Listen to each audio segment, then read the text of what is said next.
وەک گۆڕستانێکی بە کۆمەڵوا بوو. زۆربەی کارمەندانی وێزگەکە لەو ناوەیە کەوتبوون.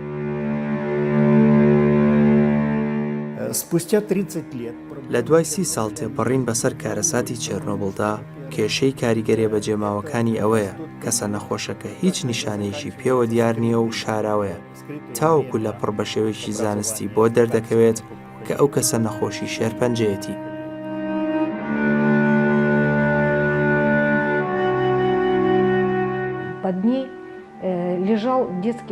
بیرمە یەکەم جار کە چوومە ناوچەکە و بە کۆڵانەکانی ئاگەڕام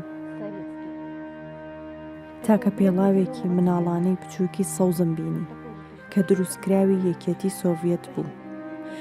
ئەو پێڵاوە ڕێک لە پێڵاوی کچە 3 ساڵانەکە مەچوو. بیرم ناچێتەوە تاوەکو ئەم ساتش.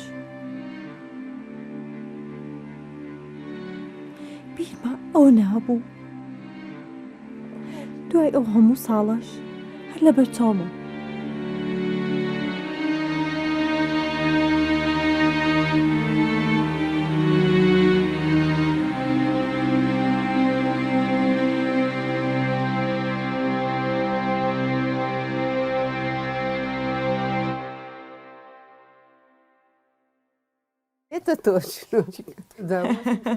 تەمەنم 81 ساڵە و هێشتا ژەژیم. شاری پریپیات نزیکەی 152 کیلۆمەتر لە شاری کیڤی پایتەختی ئۆکرانیاوە دوورە. ساڵی 1970 دروستکراوە. ڕووبەری شارەکە 8 کیلۆمەتر دووجایە. ناونانی بە پریپیات بۆ ڕووباری پریپیاتی نزیک شارەکە ئاگەڕێتەوە. لە ساڵی 1970دا دەست بە بنیادنانی یەکەم وێستگەی ئەتۆمی لە زنجیرە وێستگە ئەتۆمیەکانی شاری پریپیات کرا کە بە وێستگەی چێرنۆبڵ ناسراوە. ئامانج لە بنیادنانی لەو کاتەدا دەگەڕایەوە بۆ دروستکردنی بەرنامەیەکی ئەتۆمی مەدەنی بۆ بواری وزەی کارەبا. کاتێکە بینم چیمان دروست کردووە سوێن دەخۆم باوەڕ ناکەم ئەو بە چای خۆم ببینم. بە قسە ناتوانانی دەری بڕیت کە چۆن دروست کراوە. لە یەکەم دیوارەوە بە دەستی خۆمان دروستمان کردووە بەم دەستانەمان. تاوەکو شەوێک بەر لە ڕووداوی چێرنۆبڵ دانیشتوانی شاری پریپیات نزیکەی 50,000 کەس بوون.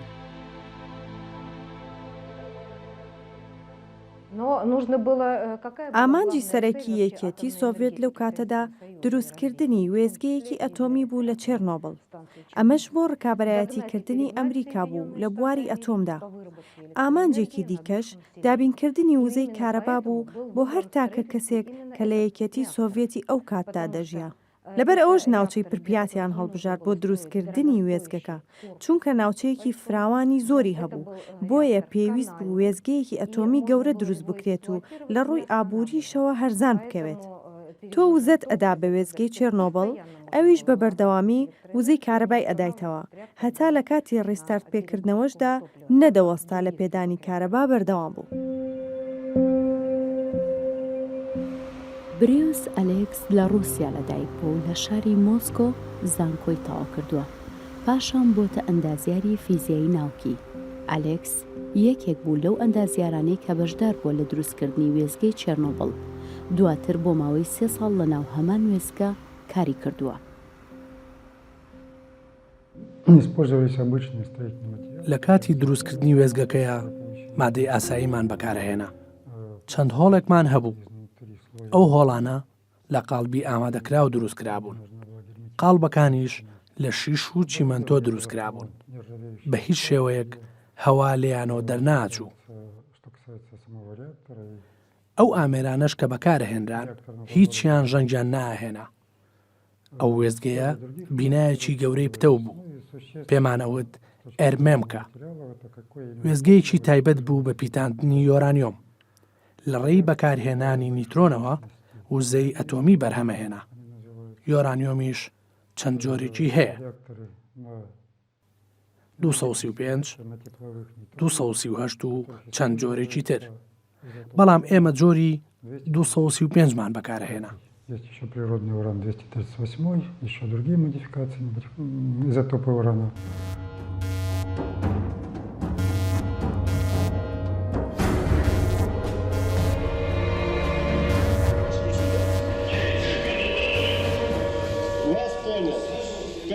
شەوی 25 لەسەر 26 نیسانی ساڵی 1986 وێستگەی چێرنۆبڵ بۆ وزەی ئەتۆم بۆ ماوەی 20 چرکە سیستمی کارکردنی وەستان. ئەوەش لە پێناو تاقیکردنەوەیەکدا بۆ زانینی کاریگەریەکانی کوژانەوەی کارەبا لەسەر وێستگەکە. بەڵام لە کاتی تاقیکردنەوەکەدا تۆرباینی ئاوی تایبەت بە سارکردنەوەی یۆرانیۆمی وێستگەکە کوژابەوە.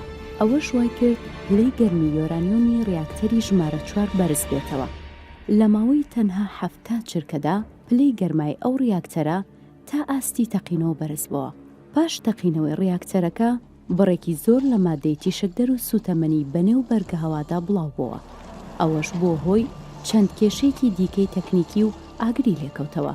سەرنجام ئاگرەکە بڵاوکردنەوەی مادە تیشکدەرەکانی زۆرتر کرد. هاوکات پەیتا مادە تیشکدەرەکان بەهۆی دووکەڵی ئاگرەکەەوە دەگوازرانەوە بۆ ناو بەرگە هەوا. هەروەها بەهۆی باوە کاریگەری ئەم کارەساتە گەیشتە وڵاتانی پۆڵەندا و ئەسکەندەنافیا و چیک بە پلەی سێهەم وڵاتانی ئەڵمانیا و ڕۆمانیا و بولگاریا و یۆنان. کە هاتە وێزگەی چوارەم ڕووخابوو باوەڕم ناکرد بەشی سەرەوەی وێزگەکە تەقیبەوە. من لە کاتی خوێنیشما لە زانکۆ ئەوەم نەبیست بوو کە وێزگەیەکی ئاوا گەورە بەو جۆرە بتەقێتەوە. ئەموو تشتیوا نابێ ئەقلم نەیە بڕی وەک گۆڕستانێکی بە کۆمەڵوا بوو.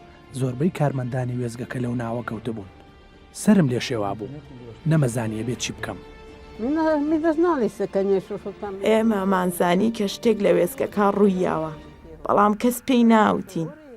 تیارە بە ئاسمانە سوڕایەوە شتێکی ڕان لە خۆڵی وردەچوو کە بەر تشکدانەوەکە کەوت وەک خۆڵە مێشی لێ هات. کەس نەیزانیەوە چییە. ئاگامان لە هیچ نەبوو. نادەنگی تەقینەوەکە هات نەگرمەی هات بە هێواشی بڵاو بۆ. خەڵکەکەی ژەهراوی کرد. ئیتر تەواو.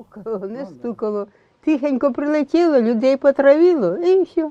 Замешаны в аварии другие страны не были. تەقینەوەکە ڕوویدا و هیچ دەستێکی دەرەکیشی لە پشتەوە نەبوو. بەڵام ئەو کاتیەکێتی سۆڤێت خۆی لە بابەتەکە بێدەنگ کرد چونکە پەیوەندی بەلایەنی ئابووری و سیاسی و ڕاستە و خۆش بە دەستگای پیشەسازی سەربازیەوە هەبوو. Перед развалом Советского Союза на последних... دواتر گۆرباچۆڤی سەرۆکی ئەو کاتی یەکێتی سۆڤێت بە ناچاری دانی بەوەدانا کە هەڵەبوون لە شاردنەوەی بابەتەکە و ئەبوایە لە کاتی خۆیدا دانیان پێدا بنایە. بۆیە ئەتوانم بڵێم کێشەی کارەساتی چێرنۆبڵ بە تەنها لەوە دانیە کە ڕوویدا و بە شاراوەی مایەوە. ئەم بەرهەمهێنانە زیانی تەنیا بۆ 10,000 کەس نەبوو بەڵکو بۆ ملیۆنێک کەس. لە ڕاستیدا نەئەبوو هیچ شتێک بشاردرایەتەوە. Вредят здоровью, могут повредить здоровью. Была создана новая правительственная... بۆ جاری دووەم لیژنەیەک دروست کرایەوە بۆ ئەوەی سەر لە نوێ لێکۆڵینەوە لەبارەی ڕووداوەکەوە بکەن. بەڵام دەرئەنجامەکان زۆر نزیک بوون لە دەرئەنجامەکانی لێکۆڵینەوەی یەکەم. Из-за ошибок в проектах поведения... یەکێک لە هۆکارە سەرچیەکان کێشەی دیزاین و نەخشەی وێزگەکە بوو. بەهۆی ئەو هەڵانەوە بەڕێوەبرایەتی بەشەکە سەرکەوتوو نەبوو.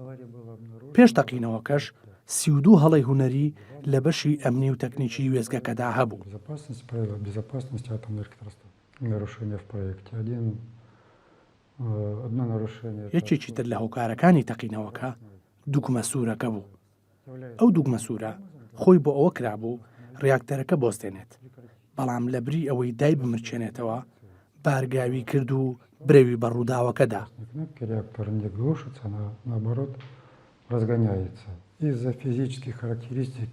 کێشەیەکی تر پەیوەندی بە هێزی ڕیاکتەرەکە و سروشتی فیزیکی ناوەوەی ڕیاکتەرەکە و پێک هاتەی وزەی ناو ڕیاکتەرەکەەوە هەبوو. خۆشتێکی ئاساییە کوڵان لە ناو ڕیاکتەرەکەدا هەبێ. بەڵام لەم حاڵەتەدا ئاوەکە بڵقی هەڵمی کردبوو بووە هۆی دروستکردنی فشارێکی زۆر و دوجار لە کۆنتڕۆڵ دەرچوو.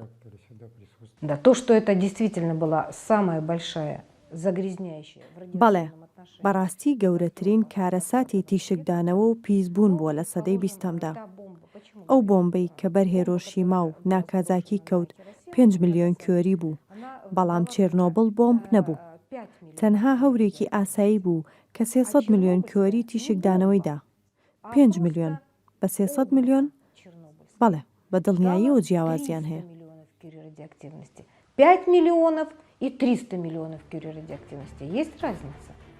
کارەساتی چێرنۆبڵ بووە هۆی گیان لە دەستدانی ڕاستەوخۆی 36 کەس لە کارمەندانی کارگەکە و تیمی ئاگرکوژێنەوە، هەروەها برینداربوونی 2000 کەسی دیکە.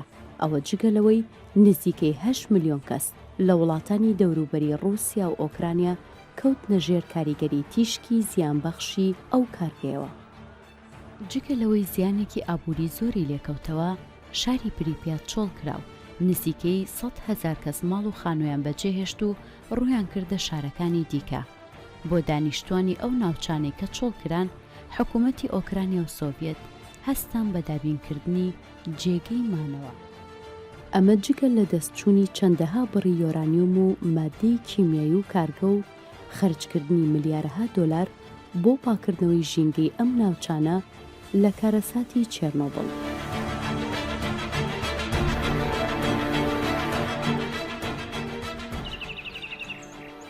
کارەساتەکە بووە هۆی پیسبوونی سەرچاوە ئاویەکانی ئەو وڵاتە، بە تایبەت ئاوی دنیپەر کە ڕووبارێکی سەرەکیە لە ئۆکرانیادا و دەڕژێتە ناو دەریای ڕەشەوە.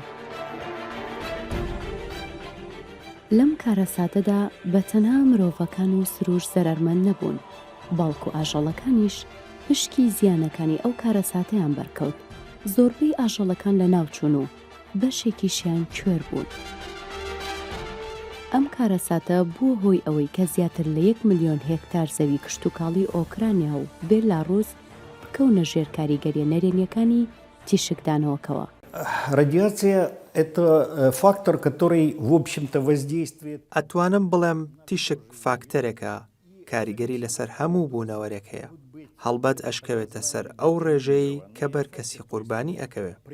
هەتا ڕێژەکەی زیاتر بێ، کاریگەری زیاتری ئەبێ و توانای لە ناوبردنی زیاتر ئەبێ.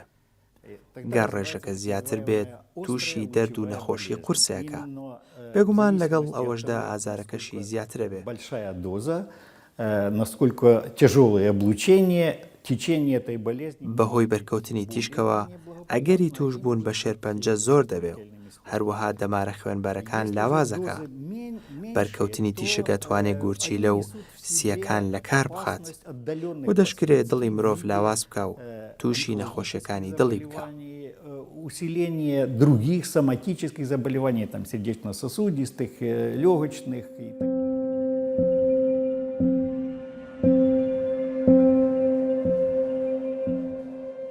دکتۆر چوماک ئەنەتۆلی زانکۆی کیف ناشیۆناڵ میدیسنی لە ئۆکرانیا تەواو کردووە. ئێستا پلەی ئەکادیمی پرۆفیسیۆرە، یەکێکە لەو دکتۆرانەی کە زۆرترین لێکۆڵینەوەی لە دەرەنجامەکانی دوای کارەساتەکەی چێرنۆبڵ کردووە. ئەتوانین بڵێن هەندێک لەو نەخۆشیانە کوشندەن و چەند نیشانەیەکی تایبەتیان لەخۆگرتووە. هەڵبەت ئەو نەخۆشیانەش وەک هەموو جۆرە نەخۆشیەشی تر شێوازی چارەسەرکردنی تایبەت بەخۆیان هەیە و چارەسەریان بۆ ئەکرێت و دەرمانیان پێدرێت. لەبارەی حاڵەتی تەندروستی منداڵانی نەوەی یەکەمەوە هیچ نەخۆشیەک نەهاتۆتەکایەوە. بەڵام چەند حاڵەتێکی کوڕەزا و کچەزا هەن. چاودێریشی چڕ و پڕی هەندێک لەو حاڵەتانە دەکرێ و بەگشتی ڕێوشوێنی پێوی گیراوەتە بەر. بەڵام دۆخی منداڵەکانی ئێرە لە دۆخی منداڵەکانی هەر نەتەوەیشی تر خراپتر نییە.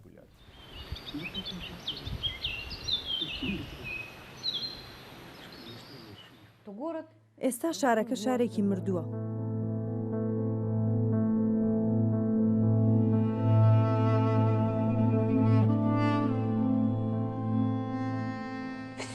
هەموو شتێک لەوێ ڕواوە بۆ بە جەنگەڵستان.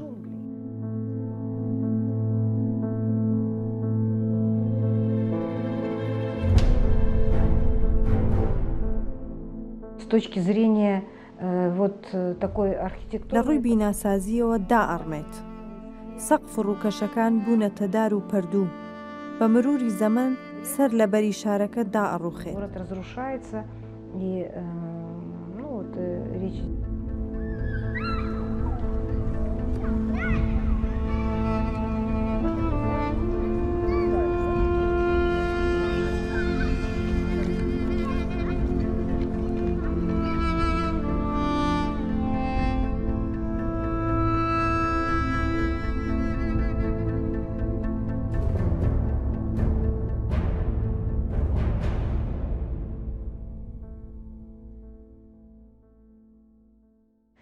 вот такие города-призраки. شاری پرپیات بۆ بە شاری تارمایی.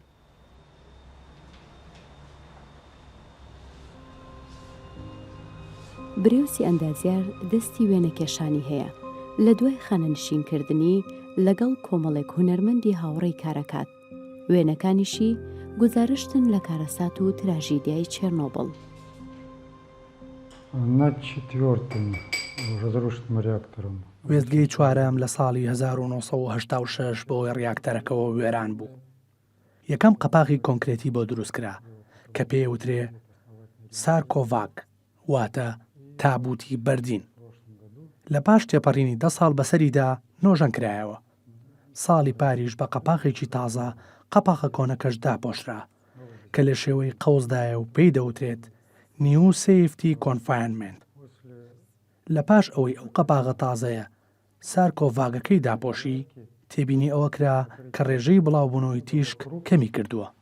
Заметно уменьшились уровни радиации. Спустя 30 лет проблемы Чернобыля... لە دوای 30 ساڵ تێپەڕین بەسەر کارەساتی چێرنۆبڵدا کێشەی کاریگەریە بە جێماوەکانی ئەوەیە کە سەنەخۆشەکە هیچ نیشانەیەکی پێوە دیار نییە و شاراوەیە تاوکو لە پڕ بە شێوەیەکی زانستی بۆ دەرەکەوێ کە ئەو کەسە نەخۆشی شێرپەنجەیەتی. سەرەڕایەوەش ئەو نەخۆشیانی کە لە ناو دانیشتوانەکەدا هاتوونە تەکایەوە و تێبینی کراون خاوەنی نیشانەی تایبەت بە خۆیانن. ڕاستیەکە ئەوەیە کە ئەو نەخۆشیانە لە چاو نەخۆشی هاوشێوەی خەڵکانی دیکە خێراتر و بە گورتر تەشە ناکەن و دەبنە هۆی کەمەندان بوون و مەرجی پێشوەخت. تەنها ئەوەی کە لە بیرمە چەندین خەڵکی گەنج و جوان گیانیان لەدەزەیە. منیش نازانم بۆچیە مردن، بەڵام پێم وایە هەمووی پەیوەندی بە تشکدانەوەکەوە هەبوو. شتێکی زۆر ترسناک بوو. Хотя первые годы, конечно, боялись. لە ساڵەکانی سەرەتادا بێگومان خەڵکەکە دەترسان. ئەو ترسەش دەگەڕێتەوە بۆ کەم و کوڕی زانیاری. کەم و کوڕی زانیاری بێلایەن. بەهۆی بەنهێنی ڕاگررتنی بابەتەکە و ئەو زانیاری هەڵانەوە کە لە دەنگۆکانەوە سەرچاویان دەگرت. ترسی خەڵکی هەردەهات و زیاتر تەشەنەیە کرد. И возрастает страхи людей. Я вам скажу, что после закрытия... دواتر لە پاش داخستنی بەرنامەی ئەتۆمی ئۆکرانیا لە ساڵی 2000 خەڵکەکە ترسیان لەو تیشکدانەوەیە کەمتر بووەوە. Несколько затихла эта активность. Были эвакуированы ئەوەی کە پاکرا و چۆڵکرا بریتی بوو لە دوو شار. ئەوی شارەکانی چێرنۆبڵ و پریپیات و چەند ناوچەیەکی دیکە بوو کە تیشکدانەوەکە کاری تێکرد بوون. ئەتوانین بڵین هەڵەی حکومت لەوەدا بوو چەند ناوچەیەکی گوندنشینی دەوروبەری وێستگەکەی نەپاکردەوە و نەچۆڵی کرد تاوەکو ماوەیەکی درێژ. ئەمەش بوو بۆ هۆی نیگەرانی بەشێکی زۆری خەڵکەکە. Есть семьи, но это в основном пожилые. خێزان هەیە ئێستا گەڕاونەتەوە بۆ شوێنەکانی خۆیان. نەیان توانی لەو شوقانەیە بژین کە حکومت بۆی دابین کردبوون و یارمەتیشی ئەیان. ئەو شێوازی ژیانەیان بەدڵ نەبوو. حەزیانە کرد لە زێدی با و باپیرانیانە بژین. گەڕانەوە بۆ شوێنەکانی خۆیان و ئەوە نزیکەی 30 ساڵی ژەبێ لەوێژین. Я тут и народилась. لێرە لەدایک بووم، هەر لێرە ژیاوم. تەنها 1 ساڵ دوای کارەساتەکە ئێرەم بەجێهێشت و بردیانینە شوێنێکی تر. دواتر لە ساڵی 1970 گەڕاینەوە کە گەڕاینەوە خانووەکان وەکو خۆی مابوونەوە. ئێمەی بە تەمەنەکان دەمانویست بگەڕینەوە خانووەکانی خۆمان، هەروەک چۆن دایک و باوکمان لێرە ژیاون.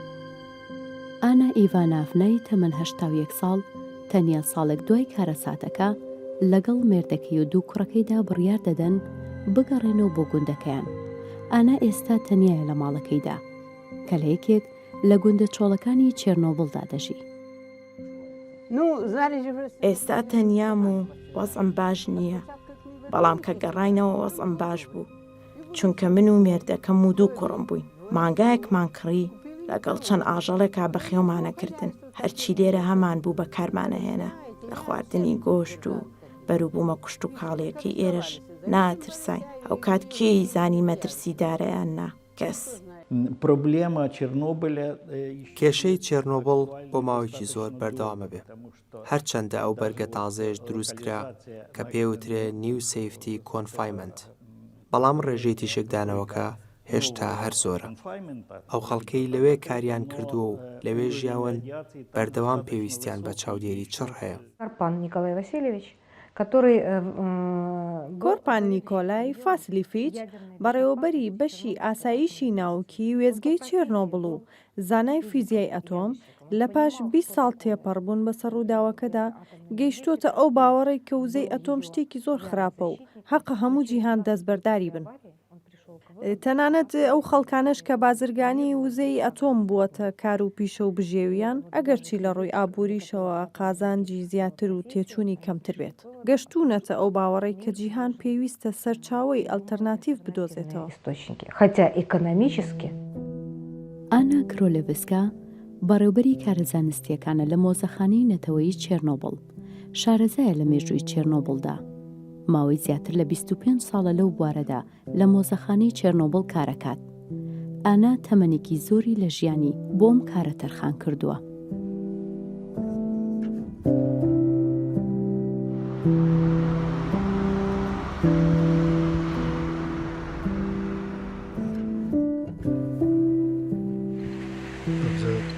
لە ماوەی 30 ساڵی ڕابردووە زیاد لە 100,000 سەردانی ئێرەم کردوتەوە، بەڵام هەموو جارێک وەک ئەوە وایە کە یەکەم جار بێت.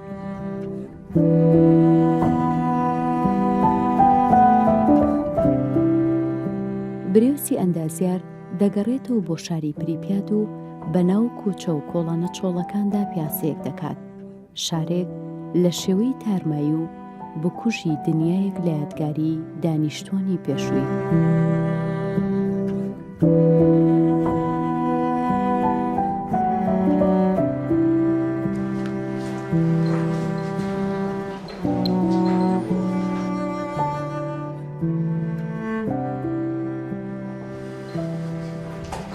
Вот, собственно, моя квартира. ئەمە شوقەی تایبەتی خۆم بوو.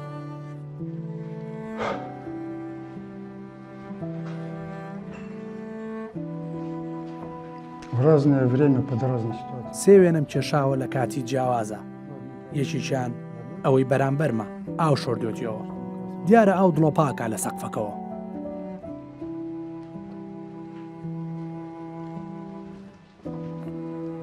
Тогда деревья были поменьше. کە دارەکان بچووک بوون، وێستگەکە لە پەنجەرەکەەوە جوانتر دیار بوو. ئێستاش دیارە.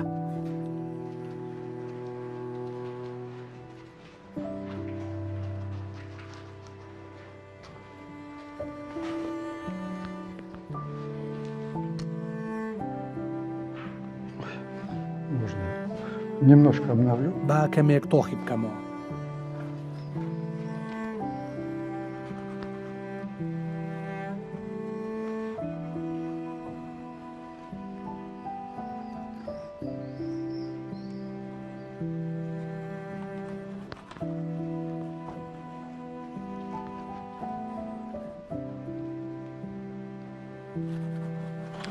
Все равно смоет опять. دڵنیام جارێکی تریش کاڵە بێتەوە.